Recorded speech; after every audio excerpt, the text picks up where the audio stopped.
পাতানো নির্বাচন নিয়ে জামাত এনসিপির শঙ্কা, বিশেষ একটি দলের প্রতি পক্ষপাতিত্বের অভিযোগ, প্রমাণ পেলে ব্যবস্থা নেওয়ার আশ্বাস ইসির। নির্বাচন সামনে রেখে চলছে আইন শৃঙ্খলা বাহিনীর প্রস্তুতি। টানা 7 দিন মাঠে থাকবে সশস্ত্র বাহিনী, প্রতিটি কেন্দ্রে বাড়তি সদস্য মোতায়েনের পরিকল্পনা। নির্বাচনের আগে বেড়েছে বিদেশি কূটনীতিকদের তৎপরতা, তারেক রহমানের সাথে চীনের রাষ্ট্রদূতের বৈঠক, অভ্যন্তরীণ বিষয়ে হস্তক্ষেপ না করার অঙ্গীকার। প্রকাশ্যে স্বেচ্ছাসেবক দলের নেতাকে গুলি করে হত্যা, সিসিটিভি ফুটেজে মিলল চাঞ্চল্যকর তথ্য। এজাহার যাচাই বাছাই শেষে নেওয়া হবে মামলা, বলছে পুলিশ। শৈত্যপ্রবাহ নিয়ে দুঃসংবাদ দিল আবহাওয়া অফিস। 1 সপ্তাহের বেশি সময় থাকতে পারে তীব্র শীত, মাঝারি থেকে ঘন কুয়াশা পড়ার শঙ্কা। জাতীয় সংসদ নির্বাচন সামনে রেখে শেষ হয়েছে প্রার্থীদের মনোনয়ন যাচাই বাছাই কার্যক্রম। এ পর্যন্ত সারা দেশে অন্তত 723 জনের প্রার্থিতা বাতিল করেছেন নির্বাচন কমিশনের দায়িত্বপ্রাপ্ত রিটার্নিং কর্মকর্তারা। তবে এরই মধ্যে আগামী নির্বাচনের পক্ষপাতিত্বের অভিযোগ তুলেছে জাতীয় নাগরিক পার্টি ও বাংলাদেশ জামায়াতে ইসলামী। বিশেষ করে সিলেটে দ্বৈত নাগরিকত্ব ইস্যুতে এনসিপি প্রার্থীর মনোনয়ন বাতিল হলেও একই ইস্যুতে বিএনপি ও গণ অধিকার পরিষদের প্রার্থীর মনোনয়ন বৈধ ঘোষণা করা হয়েছে বলে অভিযোগ উঠেছে। কুড়িগ্রামে মনোনয়ন বাতিল করায় প্রশাসনের বিরুদ্ধে পক্ষপাতিত্বের অভিযোগ তুলেছেন জামায়াতের প্রার্থী।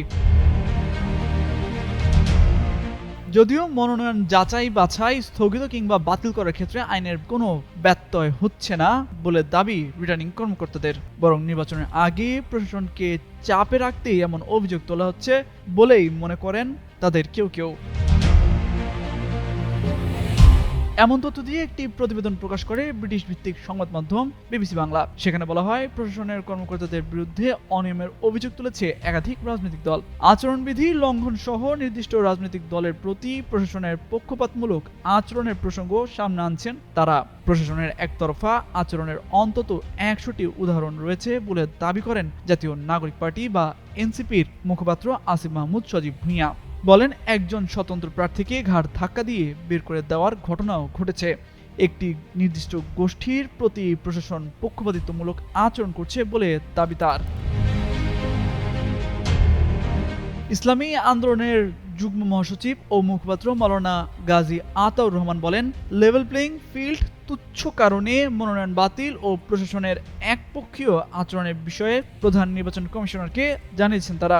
এছাড়া বুধবার ইসির সঙ্গে বৈঠক করে জামায়াতের নায়েবে আমির সৈয়দ আব্দুল্লাহ মোহাম্মদ তাহের সাংবাদিকদের বলেন, দেশের অনেক জায়গায় প্রশাসনের কর্মকর্তারা বৈষম্যমূলক আচরণ করছেন। ডিসি এসপিদের ভেতরে বৈষম্যমূলক আচরণ হচ্ছে এবং তাদের বিষয়ে তালিকা তৈরি করবেন বলেও জানান জামায়াতের এই নেতা। নির্বাচন ব্যবস্থা সংস্কার কমিশনের সদস্য জেসমিন টুলির মতে, নিজেদের নিরপেক্ষ অবস্থান ধরে রাখার স্বার্থে রাজনৈতিক দলগুলোর এসব অভিযোগ আমলে নিয়ে প্রয়োজনীয় পদক্ষেপ নেওয়া উচিত নির্বাচন কমিশনের। এছাড়া আপিলের পর নির্বাচন কমিশন কি করে সেটাও দেখা জরুরি। নির্বাচন কমিশনের সচিব আক্তার আহমেদ অবশ্য বলছেন, ইসলামী আন্দোলন সহ কয়েকটি রাজনৈতিক দল কিছু অভিযোগ দিয়ে গেছেন, বিষয়গুলো দেখবে ইসি। যদি প্রশাসনের পক্ষপাতিত্বের বিষয়টি ঘটে থাকে তাহলে নিশ্চয়ই ব্যবস্থা নেওয়া হবে, কিন্তু যাচাই বাছাই না করে মন্তব্য করা ঠিক না বলেও দাবি তার। তামজিদ মির্জা, যুগান্তর নিউজ।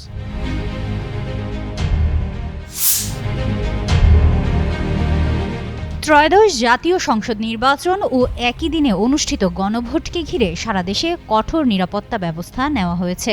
সুষ্ঠু, শান্তিপূর্ণ ও গ্রহণযোগ্য ভোট নিশ্চিত করতে সেনাবাহিনী সহ সব আইনশৃঙ্খলা রক্ষাকারী বাহিনী নির্দিষ্ট সময়ের জন্য মাঠে থাকবে। জাতীয় সংসদ নির্বাচন ও গণভোটের নিরাপত্তায় আগামী 8 থেকে 14 ফেব্রুয়ারি পর্যন্ত টানা 7 দিন সেনাবাহিনী সহ আইনশৃঙ্খলা রক্ষাকারী বাহিনীর সদস্যরা মাঠে দায়িত্ব পালন করবেন। এই সময় তারা মোবাইল টিম ও স্ট্রাইকিং ফোর্স হিসেবে কাজ করবেন। ভোট কেন্দ্রের এলাকা ও ঝুঁকির মাত্রা অনুযায়ী প্রতিটি কেন্দ্রে পুলিশ ও আনসারের 16 থেকে 18 জন সদস্য মোতায়েন থাকবে।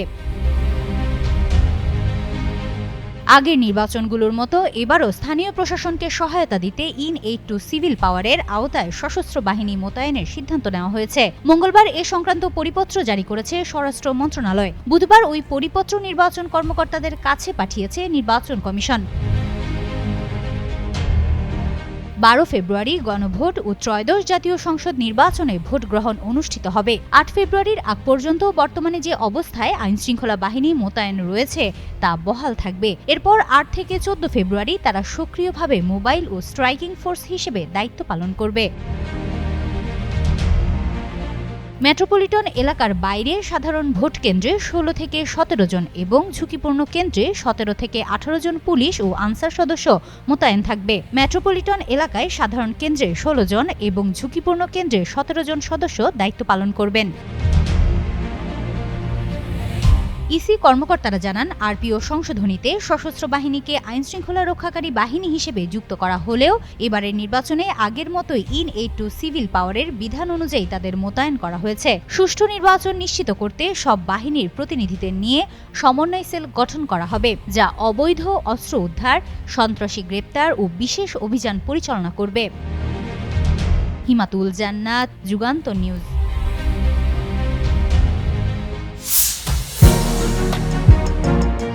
নির্বাচন সামনে রেখে রাজনৈতিক অঙ্গনে বেড়েছে ব্যস্ততা। একই সাথে সার্বিক পরিস্থিতি নিয়ে বিভিন্ন দলের শীর্ষ নেতাদের সাথে বৈঠক করছেন বিদেশি কূটনীতিকরা। এরই অংশ হিসেবে বিএনপির ভারপ্রাপ্ত চেয়ারম্যান তারেক রহমানের সঙ্গে সাক্ষাৎ করেছেন ঢাকায় নিযুক্ত চীনের রাষ্ট্রদূত ইয়াও ওয়েন। বৈঠকে উঠে আসে চীন বাংলাদেশের সম্পর্ক, আসন্ন নির্বাচন সহ নানা ইস্যু। এই সময় চীনের রাষ্ট্রদূত বলেন, বাংলাদেশের আসন্ন সাধারণ নির্বাচন দেশটির অভ্যন্তরীণ বিষয়। চীন সবসময় অন্য দেশের অভ্যন্তরীণ বিষয়ে হস্তক্ষেপ না করার নীতি অনুসরণ করে। বাংলাদেশ শান্তিপূর্ণ ও সুষ্ঠুভাবে সাধারণ নির্বাচন সম্পন্ন করতে পারবে বলেও আশা প্রকাশ করেন তিনি।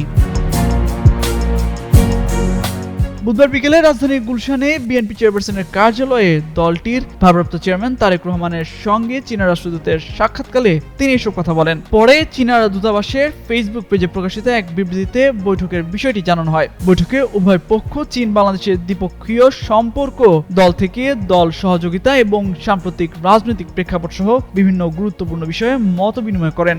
সাক্ষাৎকালে রাষ্ট্রদূত ইয়াও ওয়েন বিএনপির চেয়ারপারসন ও সাবেক প্রধানমন্ত্রী খালেদা জিয়ার মৃত্যুতে গভীর শোক প্রকাশ করেন। তিনি বলেন, চীন ও বাংলাদেশ সর্বাঙ্গীন কৌশলগত সহযোগী অংশীদার। কূটনৈতিক সম্পর্ক প্রতিষ্ঠার পর থেকে দুই দেশ পারস্পরিক সম্মান, সমতা ও সহযোগিতার ভিত্তিতে সম্পর্ক বজায় রেখে চলেছে, যা আন্তর্জাতিক সম্পর্কের ক্ষেত্রে একটি দৃষ্টান্ত।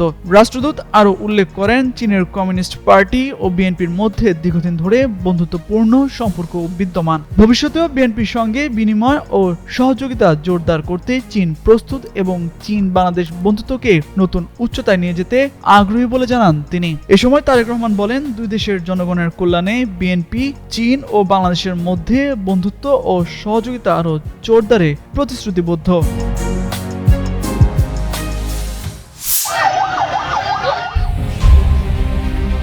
নির্বাচনের আগে রাজধানীতে একের পর এক হত্যাকাণ্ড। ইনকিলাব মঞ্চের মুখপাত্র শরীফ ওসমান বিন হাদি হত্যাকাণ্ডের রেশ কাটতে না কাটতে এবার বিএনপির নেতা খুন। ঢাকা মহানগর উত্তরের স্বেচ্ছাসেবক দলের সাবেক সদস্য সচিব আজিজুর রহমান মুসাব্বিরকে গুলি করে হত্যা করেছে দুর্বৃত্তরা। আর গুলি করে দুর্বৃত্তদের পালিয়ে যাওয়ার সিসিটিভি ফুটেজ এসেছে গণমাধ্যমের হাতে। ফুটেজে দেখা গেছে মুসাব্বিরকে গুলি করার পর ঘটনাস্থল থেকে দৌড়ে পালিয়ে যাচ্ছেন। এর আগে রাত 8:20 সময় বসুন্ধরা সিটির পেছনে স্টার হোটেলের সামনে এই স্বেচ্ছাসেবক দলের নেতাকে গুলি করা হয়। এই ঘটনায় আবু সুফিয়ান নামের আরও একজন গুলিবিদ্ধ হয়েছেন। তাকে ঢাকা মেডিকেল কলেজ হাসপাতালে ভর্তি করা হয়েছে। সুফিয়ান কারওয়ান বাজার ভ্যান মালিক সমিতির সাধারণ সম্পাদক। পুলিশ বলছে, মুসাব্বিরকে লক্ষ্য করে দুর্বৃত্তরা 5টি গুলি করেছে। তার পেটে গুলি লেগেছে। তাকে উদ্ধার করে প্রথমে একটি বেসরকারি হাসপাতালে নেওয়া হলেও পরে ঢাকা মেডিকেল কলেজ হাসপাতালে হস্তান্তর করা হয়। সেখানে তাকে মৃত ঘোষণা করেন চিকিৎসক। বসুন্ধরা মার্কেটের পেছনে তেজতুরি বাজার এলাকায় অজ্ঞাত পরিচয় বন্দুকধারীরা তাদের গুলি করে। তাদের উদ্ধার করে প্রথমে বিআরবি হাসপাতাল ও পরে ঢাকা মেডিকেল কলেজ হাসপাতালে নেওয়া হয়। সেখানে কর্তব্যরত চিকিৎসক মুসাব্বিরকে মৃত ঘোষণা করেন বলেও জানায় পুলিশ। ডিএমপির তেজগাঁও বিভাগের অতিরিক্ত উপপুলিশ কমিশনার ফজলুল করিম বলেন, দুজনকে গুলি করা হয়েছে। আজিজুর রহমান মুসাব্বির মারা গেছেন। জিন্নাত আরা ঋতু, যুগান্তর নিউজ। আর মাত্র সপ্তাহখানেক পর শুরু হবে মাঘ মাস। এর আগেই জেঁকে বসেছে হাড় কাঁপানো শীত। ইতিমধ্যেই দেশের 24 জেলার ওপর বয়ে যাচ্ছে শৈত্যপ্রবাহ।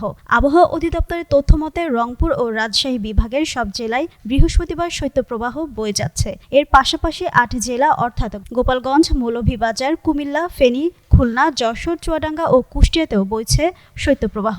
রংপুর ও রাজশাহী বিভাগের জেলার সংখ্যা 16। তাই সব মিলিয়ে 24 জেলায় অনুভূত হচ্ছে তীব্র শীত। গেল বুধবার দেশে 44 জেলায় শৈত্যপ্রবাহ ছিল। আবহাওয়ার পূর্বাভাসে তথ্য অনুযায়ী শৈত্যপ্রবাহ আরও কয়েকদিন চলতে পারে। এতে নতুন নতুন জেলা যুক্ত হতে পারে, আবার কিছু জেলা বাদও পড়তে পারে। তবে শৈত্যপ্রবাহ দ্রুত যাচ্ছে না। এক সপ্তাহের বেশি সময় ধরে তা চলতে পারে। 7 ডিগ্রি সেলসিয়াস। এদিকে আজ দেশের সর্বনিম্ন তাপমাত্রা রেকর্ড করা হয়েছে 7 ডিগ্রি সেলসিয়াস। সবশেষ সারা দেশের জন্য দেওয়া 120 ঘন্টার পূর্বাভাসে বলা হয়েছে অস্থায়ীভাবে আংশিক মেঘলা আকাশসহ সারা দেশের আবহাওয়া শুষ্ক থাকতে পারে। মধ্যরাত থেকে সকাল পর্যন্ত মাঝারি থেকে ঘন কুয়াশা পড়তে পারে এবং কোথাও কোথাও তা দুপুর পর্যন্ত অব্যাহত থাকতে পারে। রাতের তাপমাত্রা সামান্য বাড়তে পারে এবং দিনের তাপমাত্রা প্রায় অপরিবর্তিত থাকতে পারে।